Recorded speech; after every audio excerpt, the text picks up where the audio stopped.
बिस्मिल्लाहिर्रहमानिर्रहीम। आज का जो हमारा टॉपिक है जी वो है सिनोनिम्स के हवाले से। और इस वीडियो में हम इम्पोर्टेंट जो सिनोनिम्स हैं वो हम यहाँ पे कोशिश करेंगे कि वो हमारे कवर अप हो जाए। तो पहला जो वर्ड है यहाँ पे वो है ड्रैब। तो ड्रैब का मतलब होता है जो चीज़ बेनूर किस्म की हो, बेरौनक किस्म की हो, बेनूरा जो हो, उसको हम कहते हैं ड्रैब। तो इसके जो सिनोनिम बनेंगे वो बनेंगे डल, डार्क, कलरलेस या ग्लूमी। ये इसके सिनोनिम्स होंगे। उसके बाद जो नेक्स्ट वर्ड है वो है फीबली। फीबली होता है यानी जो ज़रा कमज़ोर किस्म का हो और कमज़ोर अंदाज से अगर कोई बात की जाए या ऐसे अंदाज से बात की जाए जिसमें ऐसा लगे कि जैसे बंदे ने को पी हुई है या नशे की हालत में है, उसे हम कहते हैं फीबली। फीबली का मतलब यानी फेंटली, डिमली, फोगी। तो डिमली यानी जो डिम हालत में हो। तो उसके बाद जो नेक्स्ट वर्ड है वो है पीर। और पीर का मतलब होता है यानी पीर आप उसको कह लो या पीर कह लो। तो पीर का मतलब होता है किसी जगह पे झांकना, पीप करना। या गूगल वैसे जो बड़े शीशों वाली ऐनक होती है उसको भी गूगल कहते हैं, लेकिन गूगल आप इस मीनिंग में भी आप ले सकते हो। यानी पीर मीन पीप या गूगल या गेज या स्टेयर। स्टेयर का मतलब ये होता है झांकना, किसी पर ताकना। तो इस मीनिंग में आ सकता है गेज, स्टेयर, गूगल, पीप। उसके बाद है कैजुअली। तो कैजुअली का मतलब होता है यानी कोई ख़ास तवज्जो ना देना, बेगौरी से कोई गौर व फिक्र ना करना। इस मीनिंग में ये आ सकता है। केयरलेसली, बाय द वे या थॉरोलेसली। थॉरोलेसली का थॉरो एक होता है थॉरोली। थॉरोली होता है यानी मुकम्मल तौर पर। एक थॉरोलेसली का मतलब है यानी बस ऐसे ही सरसरी, बर्ड्स आई व्यू। जैसे होता है ना किताब पढ़ी हुई है तब, जैसे हम लोग पढ़ते हैं किताबें कैजुअली हम पढ़ते हैं ना, यानी इधर देख लिया, सफ़ा एक पढ़ लिया, फिर दूसरा पढ़ लिया, फिर तीसरा लिया, इस तरह करके कैजुअली, नॉर्मली, यानी कोई ख़ास तवज्जो के साथ नहीं। केयरलेसली भी आप इसकी जगह पे लिख सकते हो, इवन बल्कि है यहाँ में। अच्छा, उसके बाद जो है नेक्स्ट जो वर्ड है वो है सोबिंग। सोबिया तो सुना होगा ना आपने, सोबिया, वो शायद इसी से निकला है। तो सोब जो है उसका मतलब होता है सिसकियाँ लेना। सोबिंग मतलब सिसकियाँ ले रही थी। जैसे बंदा रोता है ना और वो आखिर पे एक हालत हो जाती है जब बंदा उसको सिसकियाँ लेना शुरू कर देता है और अजीब सी हालत होती है। अब उसको मैं कैसे बताऊँ आपको। और ये होता है यानी आप इसके जो सिनोनिम्स ले सकते हैं वो है वीपिंग या ब्लबरिंग और मॉर्निंग। मॉर्निंग एक होता है ना, एक मॉर्निंग होता है, एक मॉर्निंग होता है। तो किसी को गुड मॉर्निंग लोग कह देते हैं, गुड मॉर्निंग। तो मॉर्निंग मीन तो मातम के मीनिंग में आता है, तो अजीब सा बन जाएगा। खैर, लेकिन मॉर्निंग और मॉर्निंग, ठीक है। तो ये मॉर्निंग है, MOAN, मॉर्निंग। तो मॉर्निंग का मतलब होता है यानी गमज़दा होना, मातम करना।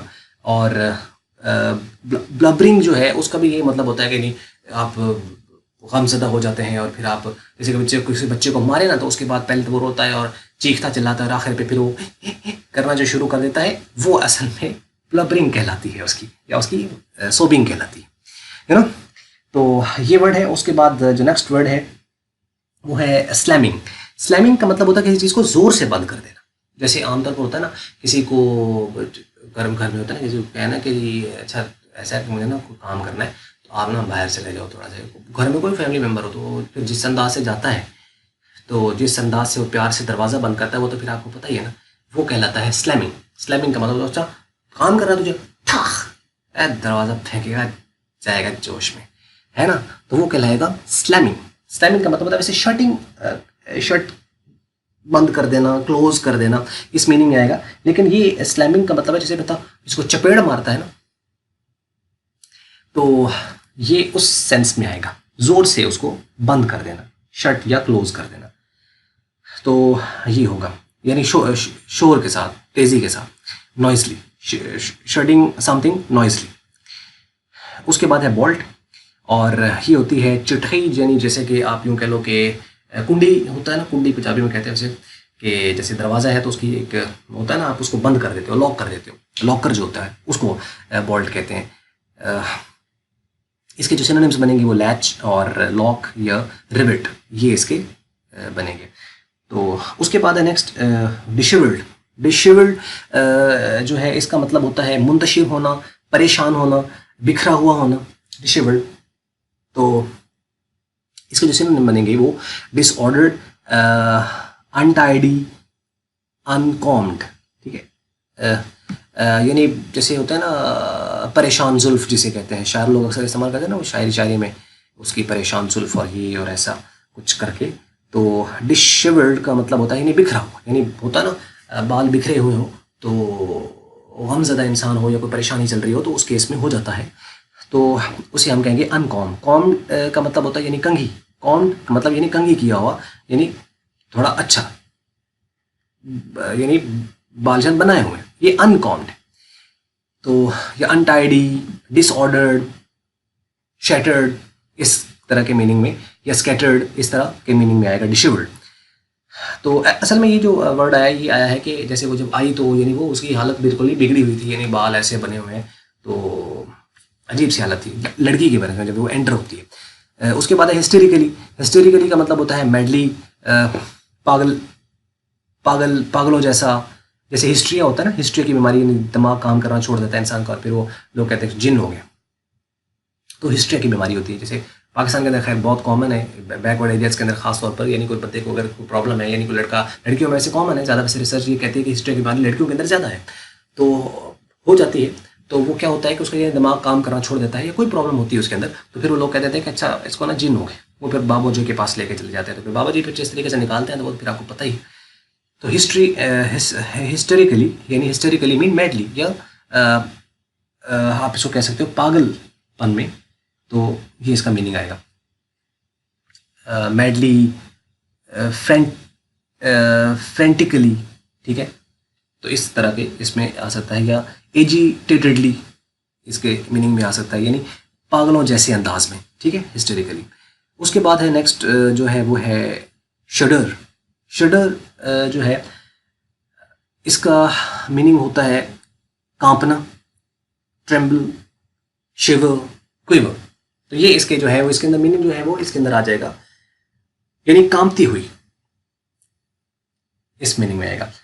लर्जा, तारी हो जाना, लरज उठना, ये इस तरह के मीनिंग में यूज होता है।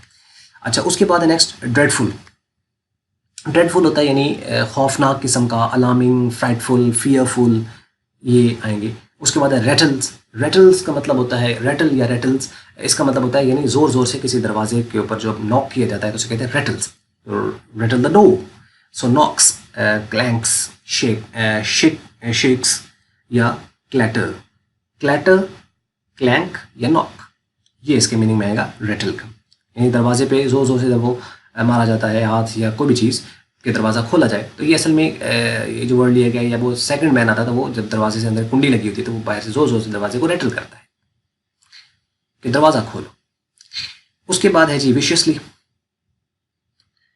तो विशियसली होता है जोर के साथ, जोर के साथ, वायोलेंटली, फियर्सली, क्रूरली। रेटल विशियसली यानी वो जोर जोर से दरवाज़ा उसने पीटा। उसके बाद है जो अगला लफ्ज़ है वो है मफल्ड। मफल्ड, तो मफल्ड का मतलब होता है यानी स्प्रेस्ड, म्यूटेड, डेड एंड, ख़त्म कर देना किसी चीज़ को, बिल्कुल उसका एंड हो जाना, ये इसके मीनिंग में आता है मफल्ड। तो उसके बाद नेक्स्ट जो है वो है लफ्ज़ स्ट्रॉल। स्ट्रॉल्स का मतलब होता है चहलकदमी करना, मूव होना, एक जगह से दूसरी जगह जाना, वॉक, गोज, एडवांसेस, ये इस तरह के मीनिंग में आएगा।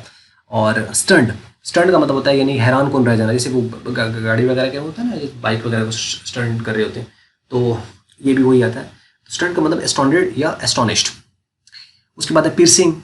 पियर्स का मतलब होता है जैसे कुछ लोग होते हैं ना, ये पता नहीं कौन सा कंट्री है जिसके अंदर वो नाक के अंदर छेद करते हैं ना, या वो करते हैं बम्बू स्टिक से, यानी जो बांस की होती है ना वो उससे किया जाता है, एक से निकालना दूसरी तरफ से निकाल लेना, ये कंट्री है मेरे जहन में नहीं है, तो वो पियर्सिंग होते हैं। तो ये वैसे जो नाक छिदवाते हैं, छेदते हैं ना उसको, यानी नाक वगैरह, या लड़कों में भी खैर ये तो चीज़ है।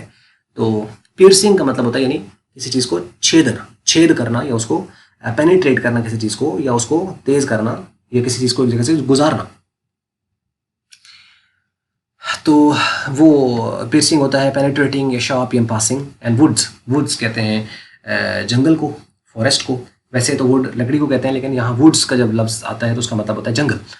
तो ये थे जी आज के सिनोनिम्स और इस इंपॉर्टेंट डिस्प्ले के, तो जो आपको यहाँ पे बता दिए गए हैं, और बस ये थे। और अगर आपको वीडियो अच्छी लगी है तो आप इसको कर सकते हैं लाइक, और अगर अच्छी नहीं लगी तो इसको आप कर सकते हैं डिसलाइक। और वीडियो देखने के लिए आपका हमेशा की तरह बहुत बहुत शुक्रिया।